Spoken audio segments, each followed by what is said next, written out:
Attends. Hello ma lady, bienvenue sur cette chaîne, bienvenue sur cette nouvelle vidéo. Si c'est la première fois que tu tombes sur ma vidéo, moi je suis Pulchérie, créatrice de la chaîne Lady Budgetit. Sur cette chaîne, nous parlons de finances, de comment gérer ses finances, de comment faire des épargnes pour pouvoir réaliser nos projets, voilà. Et aussi de temps en temps, je fais des petits vlogs quand j'ai le temps, quand ça me fait plaisir, voilà. Donc, j'ai dit hier, j'ai déjà dit bienvenue aux nouveaux et je veux juste dire merci aux anciens, voilà. Ça me fait plaisir que vous êtes toujours là à me suivre, à écouter mes conseils et à les réaliser. Voilà, je suis vraiment très contente pour cela, très fière. Merci beaucoup. Merci pour le soutien. Alors, ma lady, aujourd'hui, nous allons passer à la deuxième capsule de notre vidéo, de notre série de capsules sur les stratégies, ok, ou alors ma technique à moi pour réussir à économiser, à me constituer un fonds d'urgence. Dans la première vidéo, nous avons vu ce que c'est que le fonds d'urgence, à quoi ça va nous servir, voilà. Et aujourd'hui, dans cette capsule, je vais te parler, pardon, je vais te parler de, juste un petit instant, de comment trouver, voilà, ta capacité, trouver ta capacité à épargner, ok? Je me suis fait un petit note parce que c'était un peu trop long à retenir. Je vieillis.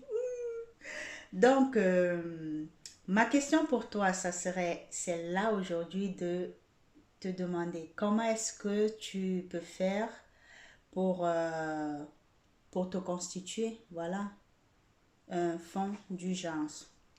Quelle est la stratégie à utiliser? En fait, moi, je vais te donner ma stratégie, ok? Moi, je vais te donner ma stratégie. Donc, dans la première vidéo, comme je disais, on avait vu que un fonds d'urgence, c'était une forme d'épargne. C'était une épargne qui me permettra de résoudre des problèmes qui surgissent comme ça, parce que nous savons que dans la vie, on a toujours des problèmes qui viennent de ça et là, des problèmes dont on ne s'attend pas et on est toujours en panique lorsque on a ce style de problème. Donc, notre fonds d'urgence nous permet d'épargner pour pouvoir pallier à ce style de problème. Deuxième chose que nous avons dit sur le fonds d'urgence est que pour me constituer un bon fonds d'urgence, je dois m'être épargné au moins ce 3 mois. Si c'est trop petit, c'est 3 mois de mon salaire. Donc, ça veut dire que si je gagne par mois 1000 euros, voilà, je dois me constituer un salaire de minimum 3000 euros. Voilà, pardon, pas un salaire, un fonds d'urgence de moins 3000 euros. Et je pars de un minimum de 3 mois pour un maximum de 6 mois. Ok, donc si le minimum c'est 3 mois, c'est bien évidemment clair que le maximum ça sera 6000 euros. Ou alors en France CFA, ce que c'est chacun qui va calculer selon son devise, sa devise, la devise de son pays. Moi je parle en euros parce que moi je suis en Europe. Voilà.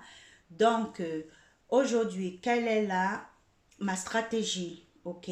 La stratégie numéro un, c'est de répondre à cette question. Comment je peux faire pour épargner? Comment je peux faire pour me constituer un fonds d'urgence sur 3 mois pour avoir 3 mois de salaire ou 6 mois de salaire?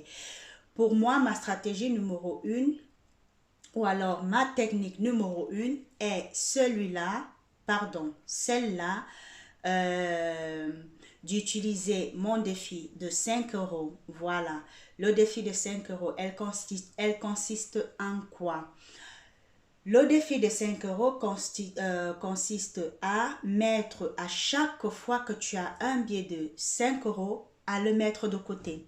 Ok, tu le mets de côté, tu ne l'utilises pas. Donc, à chaque fois que tu vas faire des achats et qu'on te rembourse un billet de 5 euros, moi, en fait, c'est ce que je fais. D'aucuns vont attendre peut-être la fin du mois pour regrouper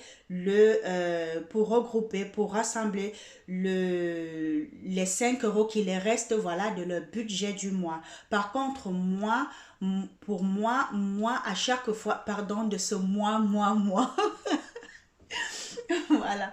Alors que moi, par exemple, à chaque fois que je fais un achat, si donc j'ai mon budget du mois, ok? Si peut-être je dois faire mes courses de la semaine, puisque moi je fais les courses à la semaine, ce que je peux acheter en semaine, dans la semaine, c'est la salade. Voilà, les produits vraiment frais qui, pour moi, j'aime pas quand ça dort. Le poisson encore, la viande encore, je peux acheter pour la semaine. Voilà, mais sinon, la salade en elle-même, non, c'est chaque mois, pardon, quand je veux, voilà, au cours de la semaine. Et les fruits aussi, moi je préfère acheter mes fruits au cours de la semaine. Donc, lorsque moi je fais mon budget du mois et que je dois faire mes achats de la semaine, si peut-être durant les achats, on me rembourse et que dans mon retour de course, j'ai un billet de 5 euros, je le mets de côté, je ne l'utilise plus. Voilà, je le mets dans l'enveloppe des filles de 5 euros. Et à la fin du mois, justement, je totalise, je compte ce que j'ai eu comme épargne de 5 euros, ok, comme défi de 5 euros, et je l'introduis dans mon fonds d'urgence. D'accord? Jusque-là, j'espère que c'est clair. Franchement, j'espère que c'est clair. Si ce n'est pas clair, écris-le-moi dans les commentaires pour que je puisse mieux t'expliquer dans une autre vidéo. Voilà. Dans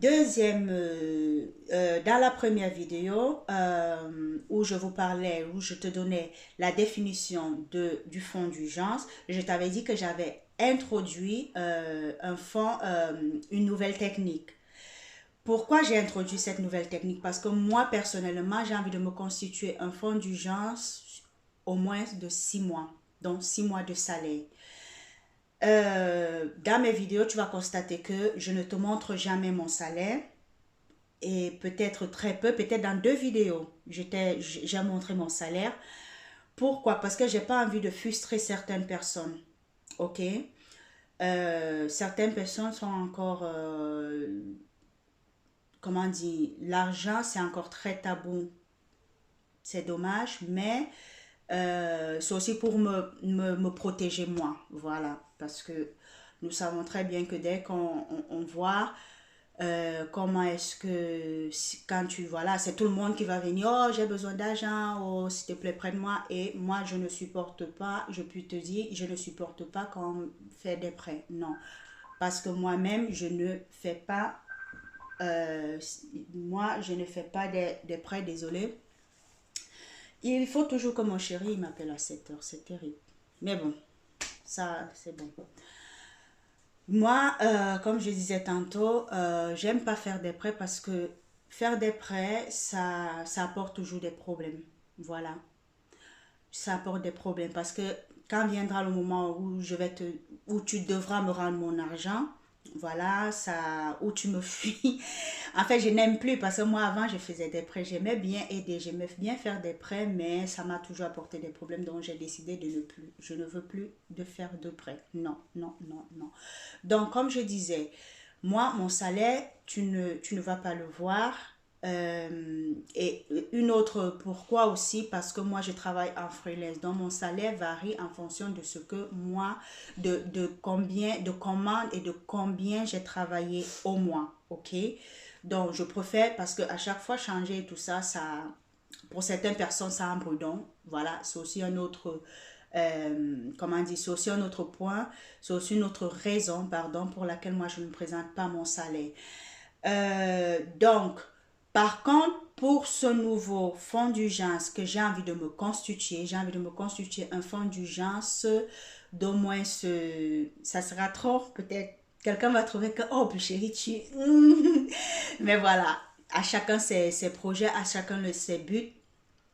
Et ce que tu penseras de mon fonds d'urgence, moi je te le partage.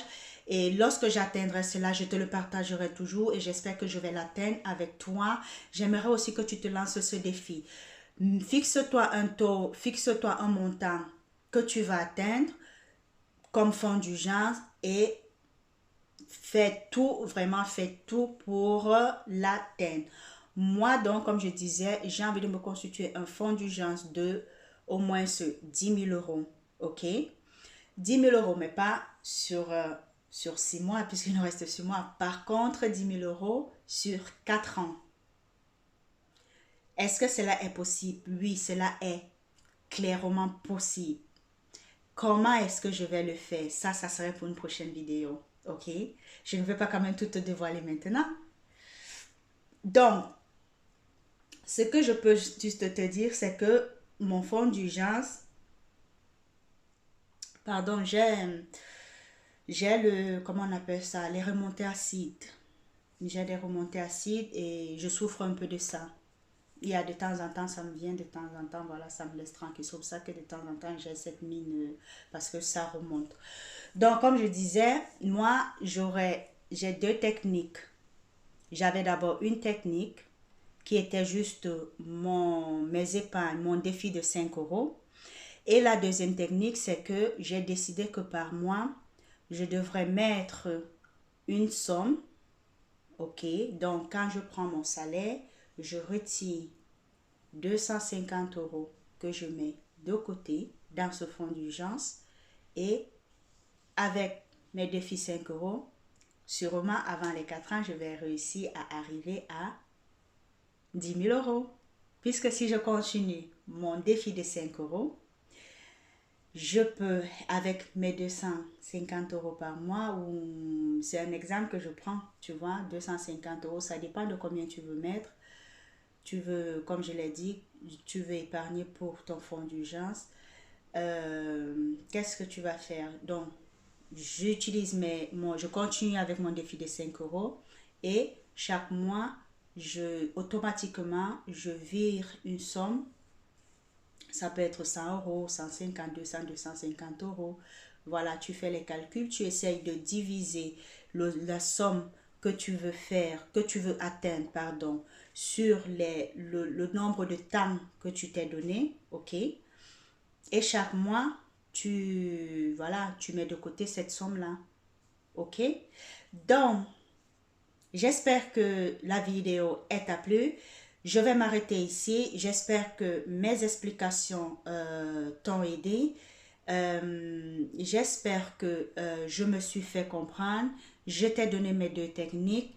Je t'ai donné certaines raisons pour lesquelles je ne veux pas montrer combien je gagne sur les réseaux sociaux. Tu connais mes raisons. Et de quoi nous avons encore parlé?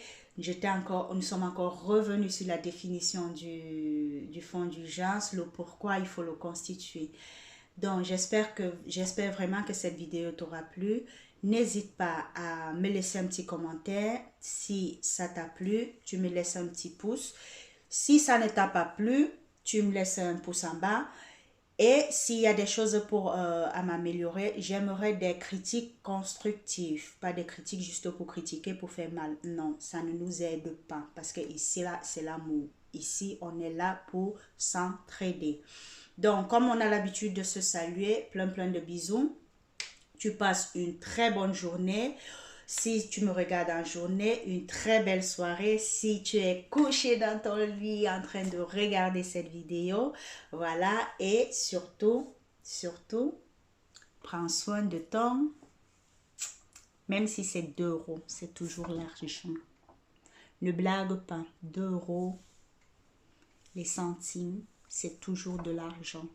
Donc, prends soin de ton cap. Prends soin de ce que tu as travaillé, de ton gain, parce que tu l'as travaillé pour pouvoir l'avoir. Bon, j'ai pris les 2 euros parce que j'avais les pièces. C'était là. J'ai les billets dans le sac, donc... Donc, allez, dis, porte-toi bien et bisous. Plein de bisous à toi, plein de bisous à ta famille. Aimez-vous, aimons-nous les uns les autres. Aidons-nous en nous apportant des critiques constructives et non des critiques destructives. Bisous.